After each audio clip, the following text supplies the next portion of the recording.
আসসালামু আলাইকুম। এই যে ঘাটালের মানুষ কেমন আছেন সবাই? ঘাটালবাসীর সুপরিচিত জায়গা থেকে সকালের শুভেচ্ছা জানাচ্ছি আমি এক্সপ্লোর উইথ শফিক। শুভ সকাল।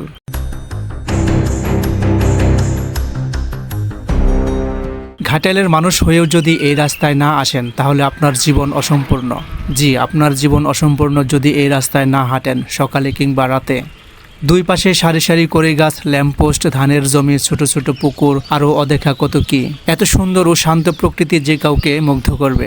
সকালের ঝলমলে সূর্যটা এখানকার সৌন্দর্য বাড়িয়ে দিয়েছে বহুগুণ। একেবারে শান্ত পরিবেশ, পাখির কিচিরমিচির শব্দ কানে আসছে।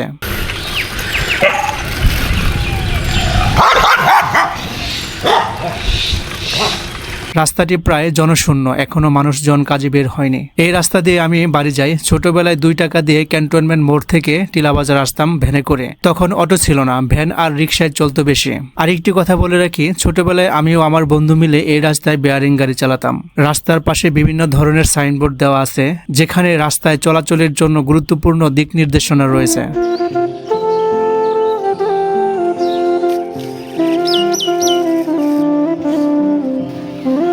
বাইসাইল ইসলামিয়া দাখিল মাদ্রাসার পশ্চিম পাশ দিয়ে যে রাস্তাটি চলে গেছে, এই রাস্তা দিয়ে আমাদের গ্রামে যেতে হয়। এই রাস্তা পাকা হওয়ার আগে আমরা অনেক কষ্ট করে যাতায়াত করতাম। বৃষ্টির দিনে জুতা হাতে নিয়ে মাদ্রাসায় যাওয়ার কথা মনে পড়ে গেল। এখন অনেক উন্নত হয়েছে, রাস্তাঘাট পাকা, ঘর বাড়ি আগের চেয়ে উন্নত, মানুষের জীবনযাত্রার মানও আগের চেয়ে উন্নত। এই জায়গাটাও বেশ সুন্দর। দুই পাশে সবুজ ধানক্ষেত, সোজা রাস্তা, একটি ব্রিজ, পরিত্যক্ত নৌকা। ভালো থাকবেন সবাই, সুস্থ থাকবেন। দেখা হতে পারে অন্য কোনো ভিডিওতে। আল্লাহ হাফেজ।